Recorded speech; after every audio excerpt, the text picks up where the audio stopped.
Fala, Paulo, tudo bem? Tudo Bem-vindo. bem, Miguel? Tudo bom? Estou aqui no aeroporto. Vamos Isso conversar aí, então. maravilha. Deixa eu ver como é que está seu som, que eu aumento aqui. Ótimo. Paulo, então, vamos conversar sobre essa agressão do Trump. Está me ouvindo bem, Paulo? Essa agressão do Trump à Colômbia, né? No final, parece que os dois se acertaram, os Estados Unidos e Colômbia se acertaram, os dois recuaram, não vai ter tarifa, mas foi um episódio nervoso, foi tenso, né? Ele ameaçou impor tarifas de 25% a todos os produtos colombianos, sancionar todos os membros do governo, familiares. Foi uma agressão muito rápida, muito forte. Como é que você viu esse episódio? Olha, é um episódio importante porque tende a sugerir que o Trump não está apenas no terreno das bravatas, que ele pode agir. Né?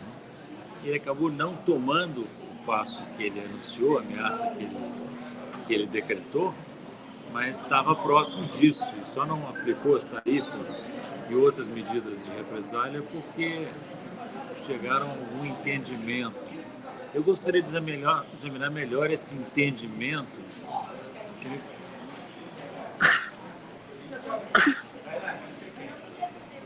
Desculpa, Miguel. Eu gostaria de examinar melhor esse entendimento, porque pode ser que tenha havido, na verdade, um enfraquecimento da posição do Petros, viu? Mais do que do lado do Trump. O Trump assustou não só o colombiano, como vários outros, né? Então você tem que pensar uma, duas, três vezes antes de dar um passo nessa área da deportação de imigrantes, porque é um tema central da campanha do Trump e da presidência dele, tudo indica. Por Exato. outro lado, Mas, Miguel, é claro que países como o Brasil e outros não podem assistir à humilhação dos seus cidadãos pelas autoridades americanas. Né? Então tem que também saber reagir na hora certa e na medida apropriada. isso aí leva a outro tema, que é o desafio do Brasil diante dessa escalada de agressões do Trump contra a América Latina. Ele já agrediu o México, a Cláudia Sheinbaum está subindo o tom contra o Trump. Ele agrediu os brasileiros também, porque as notícias são de que os brasileiros foram deportados para os Estados Unidos em condições insalubres. Os brasileiros vieram no avião sem ar-condicionado. Tem um depoimento aí do goiano falando que quase morreu sufocado no avião, né? Pouca comida, pouca água.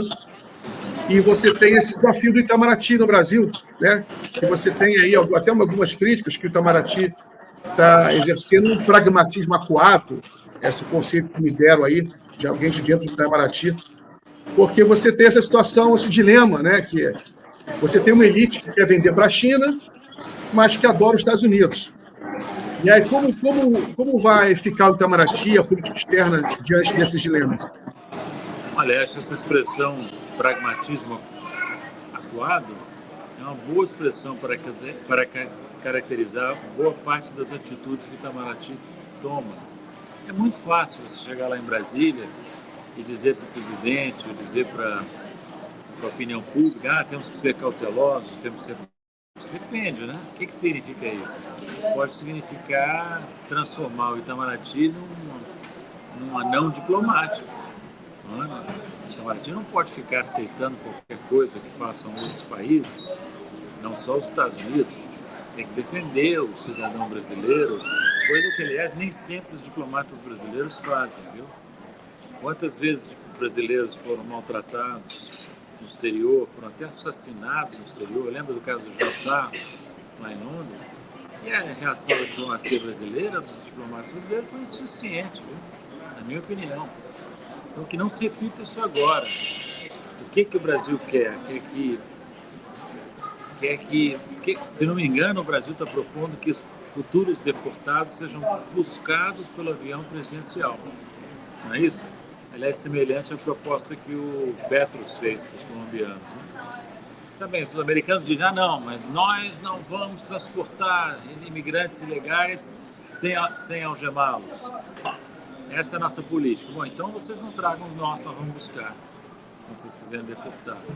É uma possibilidade, não sei se é isso que o governo brasileiro está pensando, mas é uma possibilidade, não é? Sim, né? Vamos ver o que vai acontecer agora. Tem uma outra notícia também de hoje, Paulo, que o presidente Lula ele conversou com o Putin, Vladimir Putin, hoje. Teve uma longa conversa. O Putin elogiou a iniciativa do Brasil com a China, de uma proposta de paz na Ucrânia, convidou o Lula para ir à Rússia e parece que o Lula aceitou, que o Lula vai à Rússia em maio. Isso aí, será que isso não representa aí, não pode representar alguma mudança? Porque tinha gente preocupada que o Brasil estaria se afastando dos BRICS. O que você acha que isso representa? Importante que tenha havido essa conversa de 40 minutos, de longa, como você disse, né? Eu creio que o telefonema foi suscitado pela parte brasileira, o que também é positivo, que contraria essa versão que eu mesmo temia de que o Brasil estivesse frouxo em relação aos BRICS. Se é fato que o Lula aceitou o convite de ir à cerimônia do 9 de maio, é muito importante que essa celebração de 80 anos do fim da Segunda Guerra. Os russos celebram isso dia 9 de maio. Eu não me recordo que o Lula tenha sido convidado para ir nas cerimônias do dia D. Mas, enfim, agora foi convidado para ir na cerimônia do dia 9 de maio pelos russos e deve ir. Será uma oportunidade para o Lula ter uma longa bilateral, levar os seus ministros principais dessa área para conversar com os russos, conversar com o presidente Putin sobre a presidência brasileira dos BRICS e outros temas de interesse mútuo. Muito bem. E, Paulo, sobre os BRICS ainda, você tem o anúncio de novos membros do BRICS. A Indonésia entrou, né, oficialmente. O BRICS está cada vez crescendo mais. E agora, com o Trump, você viu que o Trump, a primeira anúncio que ele fez, depois da posse, foi ameaçar os países dos BRICS com tarifas gigantescas, né? Caso ousassem negociar com suas próprias moedas, né? Como é que você está vendo o BRICS agora com o Trump? Miguel, a entrada da Indonésia foi muito positiva, porque a Indonésia é um gigante também, viu?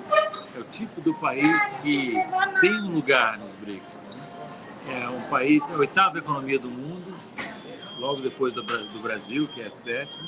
Tem uma grande população, um país também grande em termos de extensão geográfica. Tem muito peso, entrou, foi a primeira realização da presidência brasileira nos BRICS, ter concluído essa entrada da Indonésia como membro pleno. Com relação ao Trump, aí a minha pergunta é a seguinte: os BRICS e o Brasil em especial vão se portar com altivez diante dessas ameaças do Trump em relação aos BRICS, ou vai correr todo mundo para baixo da cama? Entende? Se eu conheço alguns diplomatas brasileiros, tem muita gente aí querendo já enfiar a viola no saco. Não, é o momento de dar importância aos BRICS. Se os BRICS afinarem com mera ameaça do Trump, pode esquecer os BRICS. Vai ser uma desmoralização para o grupo. Então, o que o Trump fez, na verdade, foi lançar um desafio ao grupo. Que é o seguinte: o desafio é, nós não somos... O que vão dizer? O que devem dizer os BRICS, na minha opinião? Nós não somos contra os Estados Unidos. Os BRICS são a favor dos BRICS dos países do sul global. Então, não venha nos dizer o que nós vamos fazer, o que nós não vamos fazer, porque nós não vamos atingir vocês diretamente. Vamos cuidar dos nossos. Sabe o que eu estive na Rússia, num evento em novembro, que foi encerrado por o Putin. E o Putin, respondendo uma pergunta minha sobre moeda, disse o seguinte: olha, nós não somos contra o dólar é que é contra nós.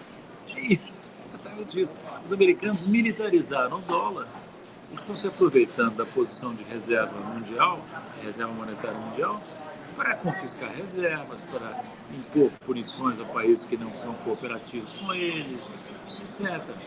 Então, eu vejo o seguinte, sem agredir ninguém, sem fazer muito estardalhaço, nós temos que preparar as nossas propostas na área monetária e financeira e, ao final da presidência brasileira, colocá-las em marcha. Não ficar anunciando coisas que ainda não estão prontas, entende? Sou contra isso. Por quê? Porque os adversários se mobilizam e assustam os mais cautelosos aqui dentro. Ô Paulo, voltando ao Itamaraty, né? Estou tentando entender o que é o Itamaraty. A gente sabe que é uma estrutura burocrática grande. O Brasil tem, notoriamente, uma grande estrutura diplomática, em tese, com grande preparo, né? O preparo, a formação é muito grande dos diplomatas brasileiros, tem cursos e provas, e uma coisa muito. Enfim, mas como é que você analisa a formação política, os dilemas e os problemas que vive Itamaraty nesse mundo hoje, né? Talvez, será que eles ficaram meio para trás? O mundo avançou demais e eles ainda estão no mundo o mundo anterior, o mundo que já passou? Como é que você avalia? Acho que sim. Olha, eu diria assim, em termos de formação política, tem 3 blocos dentro do Itamaraty. Um bloco bolsonarista, que é minoritário, um bloco de esquerda, o centro-esquerda, que é um pouco maior, e uma grande maioria de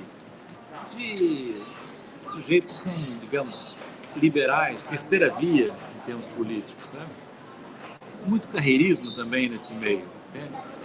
Então, se você deixar, o Itamaraty pende para centro-direita. Assim, o centro gravitacional do corpo diplomático é esse. Aí você vai encontrar um monte de gente recomendando cautela, recomendando cuidado, recomendando pragmatismo, pouca ousadia e pouca inovação intelectual. Não tem muita gente lá criativa e audaciosa nesse Itamaraty. Então cabe ao presidente, que é o principal interessado, fustigar esses burocratas.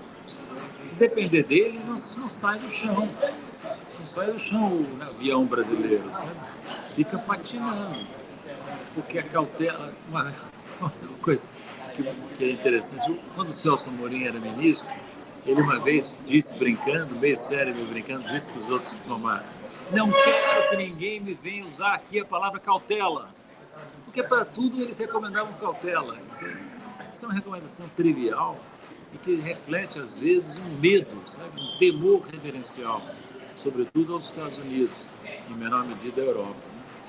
Então, já houve melhores momentos do Itamaraty, viu, na minha opinião. Meu pai era diplomata, você sabe, né? E na época do meu pai, tinha muito diplomata criativo, muito diplomata nacionalista, muito diplomata com ideias próprias. Agora nós temos um bando de carreiristas, de liberais. E como você disse, Miguel, o mundo já não é mais do neoliberalismo. Como é que pode? Como é que pode o Itamaraty ter negociado uma bomba que foi esse acordo Mercosul-União Europeia, que é um acordo neoliberal, quando os europeus, americanos, todo mundo está abandonando o neoliberalismo? Então é isso que você falou também. É uma dificuldade de se atualizar em face às mudanças rápidas que estão acontecendo no mundo. A gente tem então, um Itamaraty que está desatualizado e umas forças armadas, né, que também tem uma influência neoliberal muito grande. Né? Então, da onde você acha que pode vir uma força para puxar, né, assim, o Estado brasileiro para uma posição geopolítica mais avançada? Aí, olha, Miguel, o caso das Forças Armadas é pior, porque o nível de preparo é inferior ao Itamaraty, o nível de comprometimento com os americanos é maior. Então tem que haver uma reforma das escolas militares. E uma reforma do Rio Branco também, porque o Rio Branco está produzindo, pelo que eu posso ver, diplomatas conformistas em série. Né? De onde é que vem a mudança? É difícil, viu? Porque na sociedade extra-Estado, na sociedade civil, você não tem forças progressistas claras, né? E dentro do aparato do Estado, nas carreiras permanentes, como no Itamaraty, nas Forças Armadas, você tem muita infiltração de ideologias estrangeiras ou contraproducentes, entende? Então o Brasil precisa urgentemente recuperar sua capacidade de pensar por conta própria, de ver o que o Brasil pode fazer, que é muito, e se livrar dessa carga de preconceitos atrasados que marca não só a burocracia. Eu não vou nem falar da mídia, né? A mídia hegemônica, tradicional, é um desastre quase total, né? E ela é contra tudo que interessa ao país, ela se coloca, não digo de tudo, mas muita coisa que interessa ao Brasil, ela se coloca contra. Se não fossem os canais alternativos, como este em que eu estou agora falando, haveria um discurso único no Brasil que deriva em grande parte da mídia americana, dos grandes canais, dos grandes jornais americanos. Então, nós temos um trabalho muito grande de recuperação do Brasil a fazer, né? E o começo de conversa foi a eleição do Lula, né? Essa eleição do Lula foi um passo muito importante nessa direção, né? Paulo, uma outro tema que eu queria conversar sobre a Europa, né? Há uma perplexidade muito grande de analistas do sul global em relação a uma vassalagem geopolítica da Europa que parece cada vez mais absurda e até mesmo autodestrutiva, que a gente queria entender até onde vai, né? Até onde a Europa ela vai se deixar se autodestruir voluntariamente em prol de interesses que não são delas, interesses dos Estados Unidos. A gente vê com a guerra na Ucrânia, né? Como é que você vê isso? A vassalagem é a palavra certa, viu? Essa vassalagem já existia, mas se tornou mais explícita e mais problemática para os europeus com a eclosão da guerra na Ucrânia. Os europeus se alinharam docilmente aos Estados Unidos, inclusive quando os interesses americanos eram contrários aos europeus, né? Isso está se repetindo. Vou te dizer, Miguel, há 25 anos atrás, na virada do século XX para o século XXI, os europeus ainda eram vistos aqui no Brasil como um contrapeso aos americanos. Isso se desfez totalmente, como nunca. A Europa nunca esteve, desde aquele tempo em que eles ganharam a guerra, em grande parte com a ajuda americana, a guerra contra os alemães, desde aquele tempo a Europa nunca esteve tão subordinada, politicamente, economicamente, militarmente, aos Estados Unidos. A OTAN, o que é? A OTAN é um braço dos Estados Unidos, onde a Europa joga um papel secundário.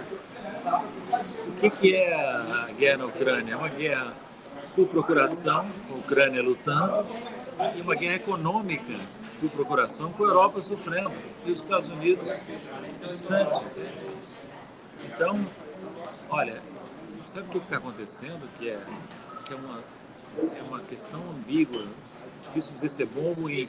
Está havendo uma ascensão da extrema-direita nacionalista em vários lugares da Europa que vai romper com essa subserviência.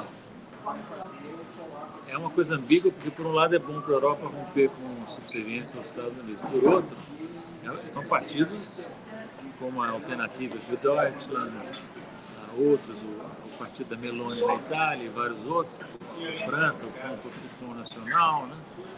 São partidos de direita, de extrema direita, que, entretanto, têm uma visão mais realista da guerra na Ucrânia, que percebem que a Europa não pode ficar subordinada aos Estados Unidos dessa maneira. Então, veja a situação paradoxal dessa vassalagem que você mencionou, está resultando a derrota dos partidos tradicionais, mas a vitória da extrema-direita, e não da centro-esquerda ou da esquerda. A única esquerda forte que eu saiba é o Mélenchon, da France Insoumise. Agora o Mélenchon, o resto tudo está ou comprometido com a centro-direita ou minoritário, sem poder eleitoral. Tem um partido de esquerda novo, na Alemanha, não sei se você acompanhou, que ele está fazendo uma defesa da paz e está ganhando espaço na Alemanha. Né? Ele é de oposição ao governo Olaf Scholz. É a aliança Sarah Wagner. Né? Essa Sarah Wagner é muito interessante. Eu recomendo a vocês e aqueles que estejam nos assistindo acompanharem a Sarah Wagner. Muito inteligente. É uma alemã de origem parcialmente iraniana, é carismática e ela está se posicionando de uma maneira original. Ela não está seguindo nem a esquerda tradicional, nem muito menos os partidos tradicionais. E pode, de direita, né? E pode ser uma força cada vez maior na Alemanha, sim. Não me surpreenderia que ela chegasse em algum momento a tomar conta do governo, ou a participar do governo em aliança. E viu, Miguel, dá uma olhada na Sarah Wagner, você vai ver que ela mistura temas tradicionalmente da esquerda com temas tradicionalmente mais associados à direita. Por exemplo, ela critica a imigração irrestrita, mas critica a maneira como os europeus estão reagindo ao Putin também, sabe? Sim. Então ela é um fenômeno novo na Alemanha que me parece promissor. Vamos ver se posso estar enganado, mas me parece promissor. Muito bem. Paulo, vou liberar você fazer a sua viagem aí tranquilo. Tá bom? Espero que o barulho aqui não tenha sido muito grande, tenha dado para escutar bem. Deu para ouvir. Tá, forte abraço, boa viagem para você. Obrigado. Abraço, Miguel.